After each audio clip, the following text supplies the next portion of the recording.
Hello guys, ഇന്നത്തെ video എന്ന് പറയുന്നത് നമ്മൾ ഇടിച്ചക്കയുടെ കറി ഉണ്ടാക്കുന്നതാണ് കേട്ടോ. നമ്മളെ വീട്ടിലുള്ള ചക്കയാണ്. ഒരുപാട് ചക്ക ഉണ്ടായിട്ടുണ്ടായിരുന്നു. താഴെ തന്നെ ഒരുപാട് ഉണ്ടായിരുന്നു കേട്ടോ. കുഞ്ഞതാണ്, വലുതായി വരുന്നേ ഉള്ളൂ.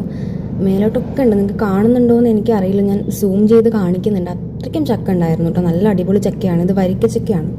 അപ്പം നമ്മളിത് കറി വെക്കാൻ വേണ്ടിയിട്ട് ഇടിച്ചക്കയുടെ പാകത്തിലായതാണ് നമ്മൾ എടുക്കുന്നത്. നന്നായിട്ട് വെട്ടി വൃത്തിയാക്കുന്നുണ്ട്. അതിൻ്റെ പുറം ഭാഗത്തെ തോലും കാര്യങ്ങളും കംപ്ലീറ്റ് കളയണം കേട്ടോ.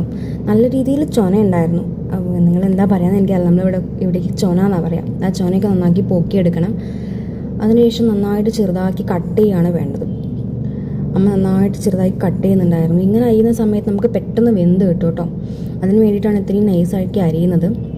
നമ്മൾ വേറെ കഷ്ണങ്ങളോ ഒന്നും ഇതിൽ ആഡ് ചെയ്യുന്നില്ല. വെറും ഇടിച്ചക്ക മാത്രമാണ്. പിന്നെ പച്ചമുളക്, അത് മാത്രമേ ഇതിൽ ആഡ് ചെയ്യുന്നുള്ളൂ കേട്ടോ. അങ്ങനെ ചട്ടിയിലാണ് വെക്കുന്നത്. നമ്മൾ വിറകടുപ്പിൽ ചട്ടി തന്നെയാണ് വെക്കുന്നത്. 1 ടേബിൾ സ്പൂൺ മഞ്ഞൾപ്പൊടി ഇട്ടു. അതിനുശേഷം 2 ടേബിൾ സ്പൂണാണ് നമ്മൾ മുളക് പൊടി ഇട്ട് കൊടുക്കുന്നത്. പിന്നെ മല്ലിപ്പൊടി ഏകദേശം നമ്മളൊരു 3 ടേബിൾ സ്പൂണാണ് മല്ലിപ്പൊടി ആഡ് ചെയ്യേണ്ടത് കേട്ടോ. നമ്മളെ വേവ് സ്റ്റൈലാണ് നമ്മൾ ഉണ്ടാക്കുന്നത്. അതിനുശേഷം ആവശ്യത്തിന് ഉപ്പിട്ട് കൊടുക്കുക. കുറച്ച് വെള്ളം ഒഴിച്ചിട്ട് നന്നായിട്ട് അതൊന്ന് വേവിച്ചെടുക്കുകയാണ് വേണ്ടത് കേട്ടോ. വിറകടുപ്പിലാണ് നമ്മൾ വെക്കുന്നത്. നല്ല രീതിയിൽ വിറകുള്ള സമയത്ത് പെട്ടെന്നാവും കേട്ടോ. ഓവർ പുകയൊന്നും ഇല്ലാത്തൊരു അടുപ്പാണ് നമ്മുടേത്. പെട്ടെന്നാവും. പിന്നെ നമ്മൾ തേങ്ങ വറുത്തരച്ചിട്ടാണ് ഉണ്ടാക്കുന്നത്. അതിൻ്റെ കൂടെ തന്നെ നമ്മളിവിടെ തേങ്ങ വറക്കുന്നുണ്ട്. നല്ല നാടൻ കറിവേപ്പിലയാണ് കേട്ടോ. നല്ല നാടൻ കറിവേപ്പിലൊക്കെ ഇട്ടാണ് വറക്കുന്നത്.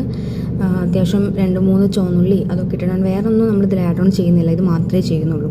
അപ്പോഴേക്കും നമ്മുടെ കറി നന്നായിട്ട് തിളച്ച് വരുന്നുണ്ടായിരുന്നു കേട്ടോ. അങ്ങനെ തേങ്ങയൊക്കെ വറുത്ത് കഴിഞ്ഞിട്ടുണ്ട്. ഈ ഒരു ഇതിൽ ഓവർ കരിയാനും പാടില്ല. ഈ ഒരു പരുവത്തിലേ ആവാൻ പാടുള്ളൂ കേട്ടോ. ചൂടാറിയതിന് ശേഷം നന്നായിട്ട് മിക്സിയിലൊന്ന് അരച്ചെടുത്തിട്ട് വരാം. അങ്ങനെ നന്നായിട്ട് നമ്മൾ അരച്ചെടുത്തിട്ടുണ്ട്. ഇനി ഇതിൽ നമ്മൾ കറിയിലോട്ട് ഇത് ആഡ് ചെയ്യാണ് വേണ്ടത്. അങ്ങനെ ഈ ഒരു സ്മെല്ല് എന്ന് പറയുന്നത് ഭയങ്കരമാണ് കേട്ടോ. ഈ തേങ്ങ വറക്കുന്ന സ്മെല്ല് എനിക്ക് ഭയങ്കര ഇഷ്ടമാണ്. ഈ സ്മെല്ല്. അങ്ങനെ കറിവേപ്പില ഇട്ട് കൊടുക്കുന്നുണ്ട്.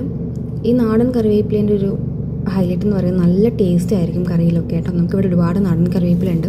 അത് നമ്മൾ ഒരുപാട് യൂസ് ചെയ്യാറുണ്ട്. അതിന് ശേഷം നമുക്കിത് വറവിടാണ് വേണ്ടത്. ഏകദേശം ഒരു 4-5 കൊച്ചുള്ളിയാണ് നമ്മൾ എടുക്കുന്നത് വറവിന് ഇടാൻ വേണ്ടിയിട്ട്. ഇതും നാടൻ വെളിച്ചെണ്ണയാണ്. നമ്മൾ വീട്ടിൽ തേങ്ങയൊക്കെ വലിച്ച് കൊപ്രയൊക്കെ ആക്കിയിട്ട് വീട്ടിലുണ്ടാക്കിയ വെളിച്ചെണ്ണയാണ് ഇത് കേട്ടോ. ഇത് മറ്റുള്ളതിനെ അപേക്ഷിച്ച് നോക്കുമ്പോൾ വളരെ കുറച്ച് ചേർത്താൽ മതി. നല്ല കട്ടിയുള്ള വെളിച്ചെണ്ണ ആയതുകൊണ്ട് കുറച്ച് ചേർത്താൽ മതി. അങ്ങനെ 1 ടേബിൾ സ്പൂൺ കടുക് ഇട്ട് അതിലേക്ക് നമ്മൾ കൊച്ചുള്ളിലേക്ക് ഇട്ട് നന്നായിട്ട് അതൊന്ന് വഴറ്റി നല്ല ബ്രൗൺ കളർ ആവുന്നവരെ നന്നായിട്ടൊന്ന് വഴറ്റിയെടുക്കുക കേട്ടോ.